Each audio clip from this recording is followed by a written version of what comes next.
House of the dragons यानी HOTD का 10वां और आखिरी एपिसोड रिलीज हो चुका है। इसका रिव्यू हमारे साथी अनुभव ने किया है। हालांकि दिवाली के उपलक्ष्य में अनुभव वर्क फ्रॉम होम कर रहे हैं, तो उनके रिव्यू को आप तक पहुंचाने का जिम्मा मुझे दिया गया। तो चलिए अनुभव द्वारा HOTD के आखिरी एपिसोड के रिव्यू की शुरुआत करते हैं। यानी बोल हम रहे हैं लेकिन शब्द अनुभव के हैं। 9वें एपिसोड की खासियत थी कि उस पूरे एपिसोड में रेनेरा और डेमॉन का जिक्र था, पर दोनों स्क्रीन पर कहीं नहीं थे। इस एपिसोड में एलिसन का जिक्र है, पर वो कहीं नहीं है। एपिसोड शुरू होता है ल्यूक और उसकी माँ रेनेरा के संवाद से।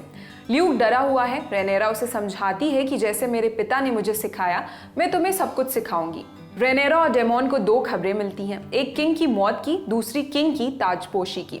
रेनेरा प्रेग्नेंट है, लेबर पेन शुरू होता है। देखने को मिलता है एक और चाइल्ड बर्थ सीक्वेंस। इस बार ये थोड़ा अलग है, कैसे जान लीजिए।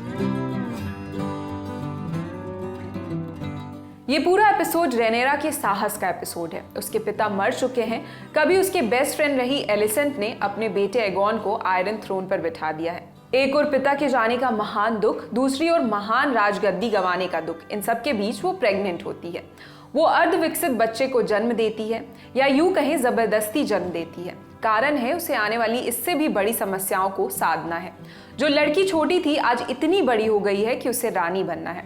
उसके अंदर महान साहस है। ये साहस चाइल्ड बर्थ वाले सीन में दिखता है। दर्द से तड़प रही रेनेरा उसी पीड़ा में अपने बड़े बेटे को कमांड देती है। इस सीन में कमाल के इंटरकट्स हैं। एक और रेनेरा बिना किसी मदद के बच्चे को जन्म दे रही है, दूसरी ओर डेमॉन युद्ध की तैयारी कर रहा है। एक और वो चीख रही है, दूसरी ओर ड्रैगन चिंगाड़े मार रहे हैं। एक और कुछ जीवन की चीख है, दूसरी ओर मौत की। एक और बच्चा जन्म ले रहा है, दूसरी ओर कुछ मुट्ठी भर लोग मौत के तांडव की तैयारी कर रहे हैं। ये इंटरकट्स इतने शानदार थे कि जब भी कुछ कमाल के इंटरकट्स की गिनती होगी तो ये टॉप 5 में जरूर खड़ा मिलेगा। 5वें एपिसोड में भी एक इंटरकट सीक्वेंस था, जहां एक और रेनेरा की शादी हो रही होती है, दूसरी ओर क्रिस्टन कोल खुद को मारने की तैयारी में होता है। वो भी अच्छा था, पर छोटा सीक्वेंस था। ये वाला बहुत कमाल है। एक और सीक्वेंस बहुत कमाल है, जहां पर सब रानी के सामने बारी बारी से घुटने टेकते हैं। सिनेमा अपने चरम पर होता है। म्यूजिक और कैमरा का बेहतरीन संयोजन। अब लगता है कि रेनेरा को उत्तराधिकारी क्यों चुना गया होगा। जब पूरी दुनिया विध्वंस की बात कर रही है, वो सब कुछ बचाने की कोशिश कर रही है। उसे युद्ध नहीं चाहिए। यहाँ गांधी याद आते हैं। उन्हें भी लाशों पर बना देश नहीं चाहिए था, पर अंत में देश लाशों पर ही बना है। बाकी तो आप लोग समझदार हैं। रेनिस लॉर्ड कार्लिक को यही बताकर रेनेरा का साथ देने के लिए मनाती है। जहां एक और सब युद्ध की बात कर रहे हैं, डेमॉन जैसों का बस चले तो सभी ड्रैगन लेकर निकल ले, पर वो लड़की सब थामे हुए है। शांति के लिए कितना साहस चाहिए। रेनेरा महान साहसी है। हाउस ऑफ द ड्रैगन ऐसी सीरीज है कि जहां युद्ध एक आम बात है।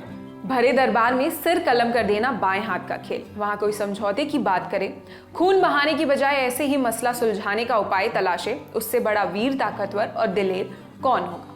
रेनेरा इस एपिसोड की जान है। एम्मा डार्सी ने अद्भुत काम किया।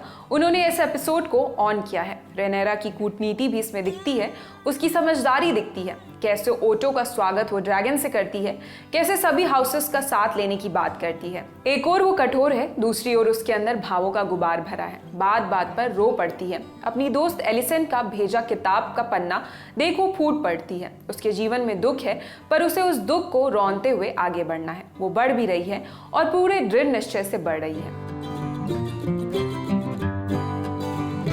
इस एपिसोड में बहुत कुछ घटित होता है। किंगडम्स वाली चालें चली जाती हैं, मैसेंजर भेजे जाते हैं। पहली बार ढंग से लैनिस्टर, बेरेथियन, स्टार्क का नाम सुनने को मिलता है। एपिसोड का अंत एक ऐसी मौत से होता है कि सब बदल जाता है। ये मौत अगले सीजन की बिगुल है। अगला सीजन खूनम खून होने वाला है, ये बात पक्की है। ये एपिसोड बहुत ज्यादा कमाल है। ऐसा एपिसोड जिसका हैंगओवर कई दिनों बाद उतरेगा, जैसे भारत पाक मैच हो।